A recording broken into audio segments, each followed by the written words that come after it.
Depois do primeiro erro de Saul, ele comete mais 5 erros. E eis que surge o substituto de Saul do meio das ovelhas.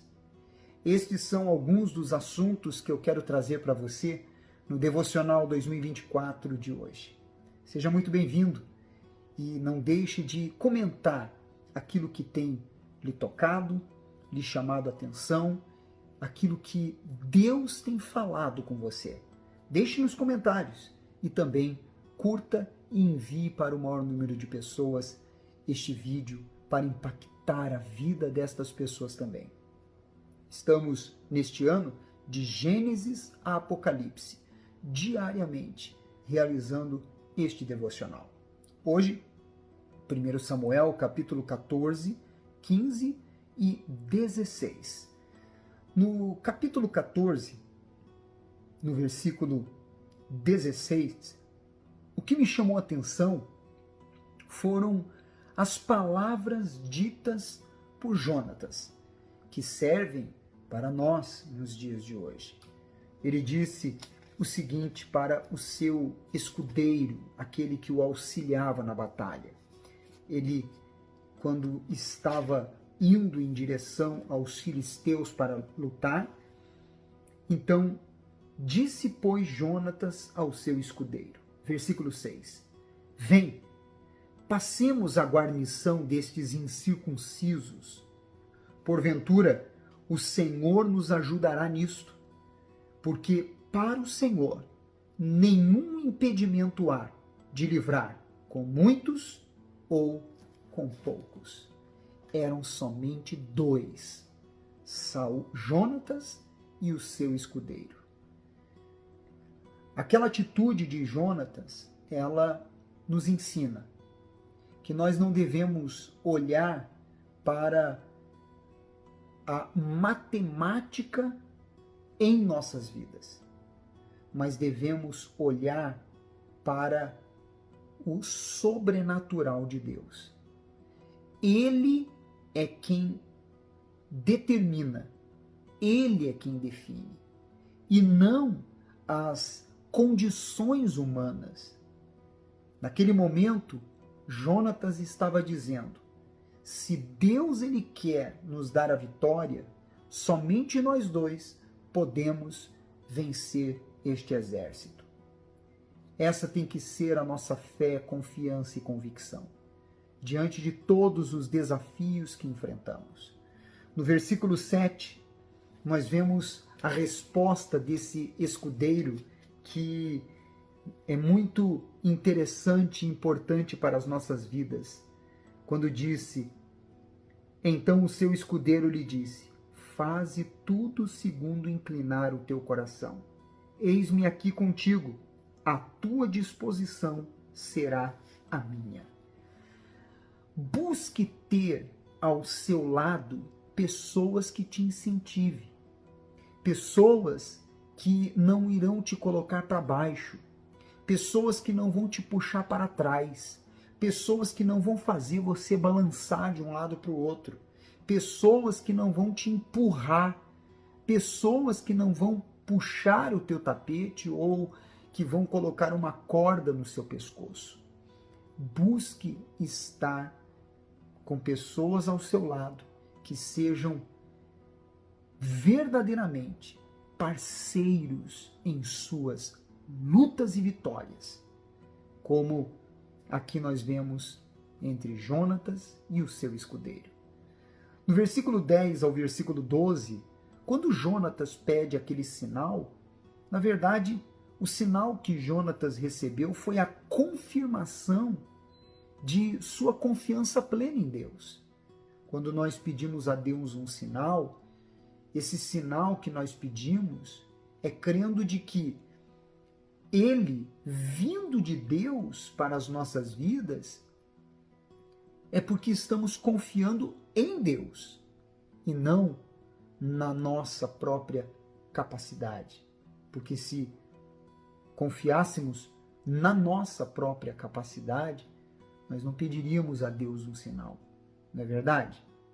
Então, sempre que você pedir a Deus sinais, mostre a Ele que você está pedindo estes sinais, na verdade, como um ato de confiança nele. No versículo 15 ao versículo 23, as palavras que confirmam que a vitória obtida por Jonatas, ela foi divina. Deus causa um alvoroço quando Ele quer. Começou a acontecer entre os filisteus um verdadeiro alvoroço. Isso tudo por causa de dois homens, Jonatas e o seu escudeiro. Que interessante, né? Quando nós vemos ali o agir de Deus, o mover de Deus, a manifestação de Deus, Ele causa o alvoroço que Ele quer causar, Ele confirma com palavras e situações quando Ele quer confirmar. Basta mantermos a nossa confiança nele. No versículo 14, aliás, no versículo 24, nós vemos o segundo erro cometido por Saul. Ele já havia cometido um primeiro erro quando sacrificou sem ter autorização para isso, porque ele era rei, não sacerdote. Somente os sacerdotes podiam sacrificar. E ele, tão obcecado pela vitória, não considerou as condições físicas dos seus soldados e lançou ali um voto, uma palavra meio que bizarra, dizendo que quem comesse alguma coisa seria maldito, quer dizer, iria morrer. Onde já se viu um rei agir desta forma? Na verdade, essa estratégia, ela era tempo ganho, força perdida. E vemos claramente isso quando no versículo 27 ao 33, as condições físicas dos soldados estavam extremamente enfraquecidas ao ponto deles agirem como animais. Eles começaram a comer os despojos depois da vitória como animais, despedaçando os bois e até mesmo comendo com sangue, que era um ato proibido na lei mosaica. Veja o que é uma atitude de um rei de forma inconsequente. No versículo 37, Deus fica em silêncio. Eu quero ler para você. Diz assim, olha só que profundo esta palavra. Diz assim: disse, porém, o sacerdote: cheguemo-nos aqui a Deus. Então consultou Saul a Deus, dizendo: descerei no encalço dos filisteus? Entregá-lo-ás nas mãos de Israel? Porém, aquele dia, Deus não lhe respondeu. Esse silêncio de Deus era uma resposta audível à consciência de Saul de que ele havia sido reprovado. Muitas vezes, quando Deus fica em silêncio, é porque em alguma ocasião está nos reprovando, ou está reprovando o nosso comportamento e quer que a nossa consciência venha latejar para que voltemos ao prumo. Só que infelizmente isso não foi possível para Saul. Você vai ver. No versículo 44, vemos que o voto bizarro de Saul fez ele estar frente a frente com o seu sacrifício, o próprio filho.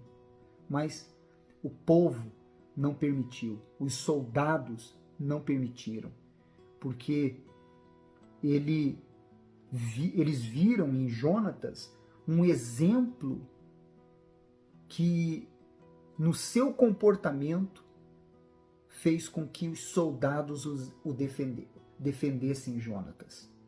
Quando você é um exemplo, você não precisa se defender. As pessoas te defendem, porque elas lutam por você. No capítulo 15, no versículo 1 ao 3, nós vemos a instrução de Deus de forma clara.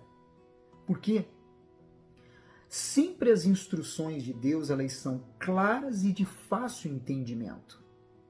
Só não pratica quem não quer. Olha o que Deus falou por Samuel. Disse Samuel a Saul: enviou-me o Senhor a ungir-te rei sobre o teu povo, sobre o seu povo, sobre Israel. Atenta, pois, agora às palavras do Senhor. Olha o que ele pediu. Atente para o que Deus está te falando.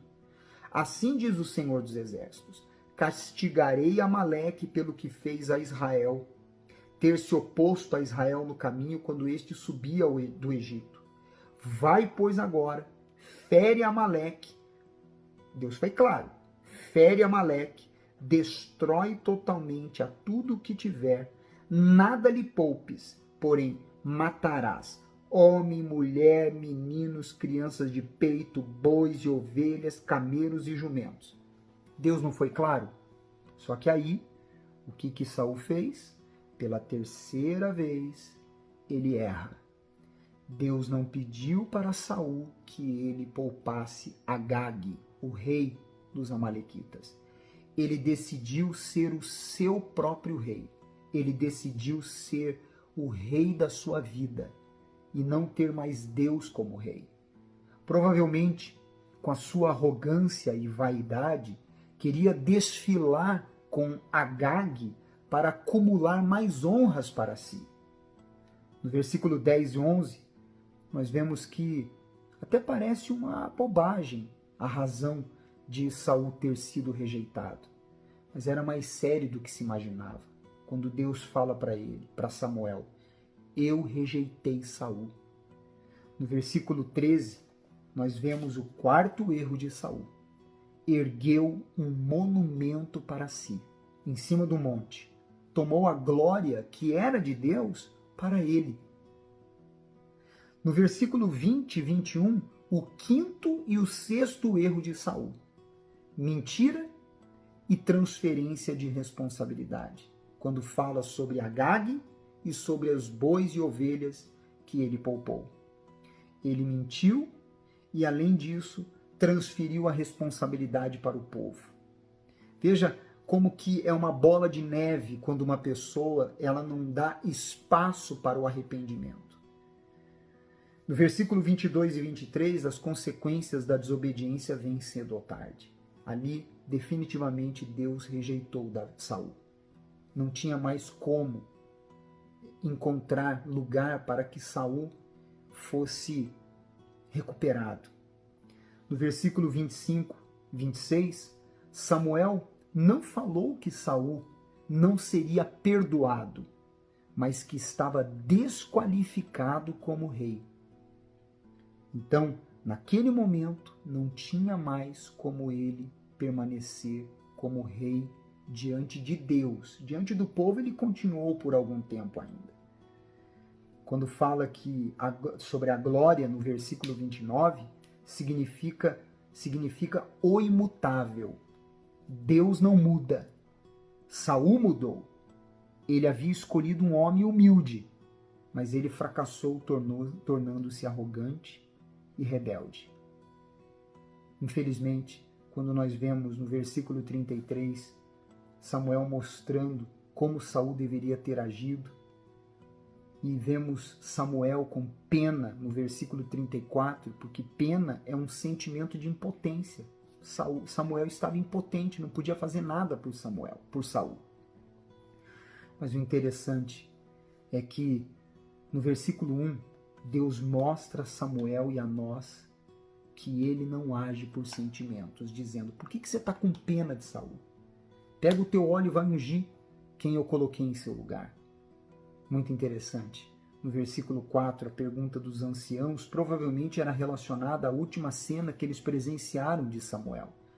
A aniquilação de Agag, quando eles perguntaram: você está vindo em paz? Porque Samuel, ele aniquilou Agag, despedaçando Agag, mostrando para todos como que Saul deveria agir. Eu vou deixar para falar sobre Davi, o substituto de Saul, no vídeo de amanhã, porque é muito profundo. Então, amanhã a gente se encontra.